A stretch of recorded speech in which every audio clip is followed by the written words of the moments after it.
where did that grenade come from that killed me?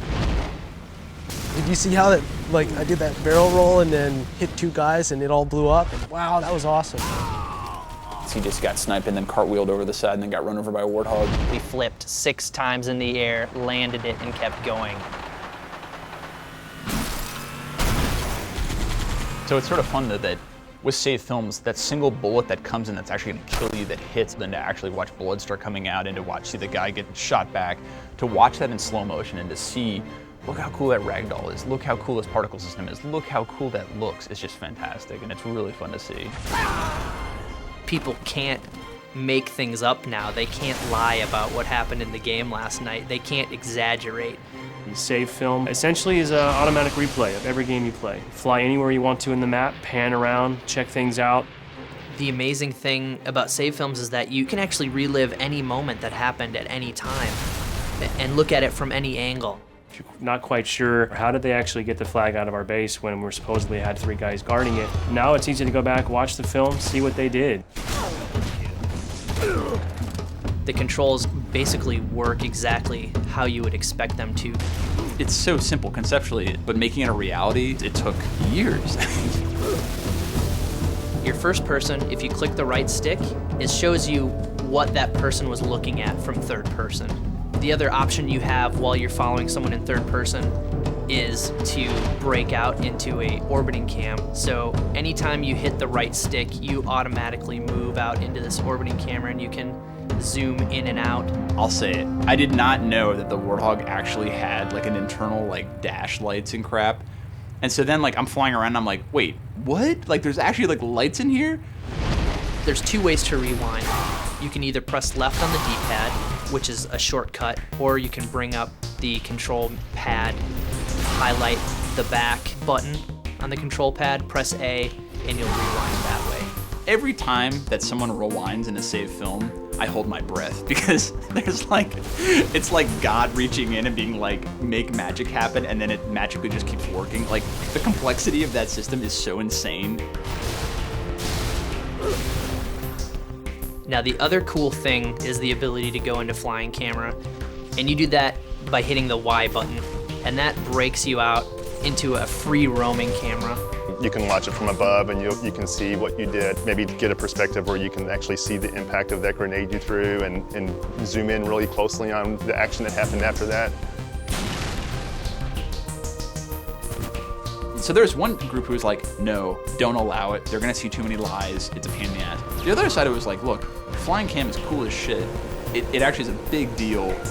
When you're in flying camera, if you hold in the left trigger, you can actually fly around the map faster. And then the right trigger is your speed control.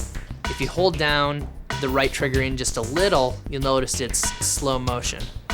And if you hold it in all the way, it actually becomes fast forward. I want people to be able to make those snippets, be able to make those moments and share them and be like, look at this awesome game, look at these crazy things I did, and that's so awesome. And I want that to be inside our engine, not to have to go to some external site. Save films and Forge, I think, represent the coolest features that we have in Halo 3. We're giving them the tools to basically play Halo how they want to play it. They can set up any map however they see fit.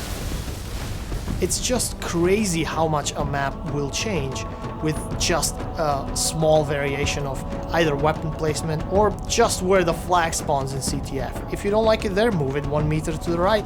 If you want to in Forge, you could build your own base on the beach, maybe add some turrets for defense, add some crates to hide behind. Try building a building out of fusion coils and then blow it up. You could have 50 versions of Sandtrap that are each built differently, that each emphasize a different type of game style. Forge is actually an old school Bungie name. It was the name of the map editor for the Marathon games. It's kind of a nod to the hardcore Bungie fans. One of the guys on your team is this partially omnipotent little monitor flying around, dropping weapons for you and holding crates to block enemy fire, picking up your Scorpion and carrying you to the other side of the map. It's like the hand of God that has come and picked up this large vehicle and started slinging it around right in front of this guy's face. Your buddy can drop a bubble shield in front of you, now instantly you're protected. Maybe now you'd like to go on the offensive, ask your buddy to drop a Spartan laser for you. Next thing you know, you've got a laser in real time. Once we realized we could do do something like that, we're like, This will be the mother of all multiplayer matches. You can manipulate everything on the map. It's not just weapons and grenades and vehicles. It's spawning. It's where the flag sits. It's where the turret sits. It's every single object in the level.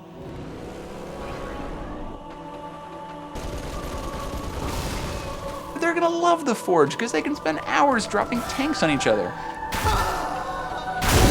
Each item has a cost associated with it.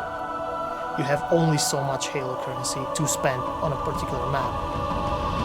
Yeah, I've joked that people are gonna take our maps that are broken and within a week they're gonna fix them because they're actually gonna make the real version of like, hey, you know what, Bungie, your version of territories in this level sucked and here's the real one. we're not really sure what people are going to do. People are gonna figure out new ways to use the Forge that I think we don't even understand or know are possible yet. The next crazy thing that you're like, oh my god, they just took Forge and they took save films of that and they added voiceovers and they just did Macbeth. Holy crap, like that's crazy and that's awesome. Everyone's riffing off each other's ideas, and then all of a sudden, some diamond just emerges from it where everyone needs to have this map. Oh, this is so cool, I can't believe we're actually letting people do this. This is the stuff that's going to keep people playing for years on end, that's going to make a billion hours get logged on Xbox Live. This is the thing that is going to really set our game apart from the rest, I think.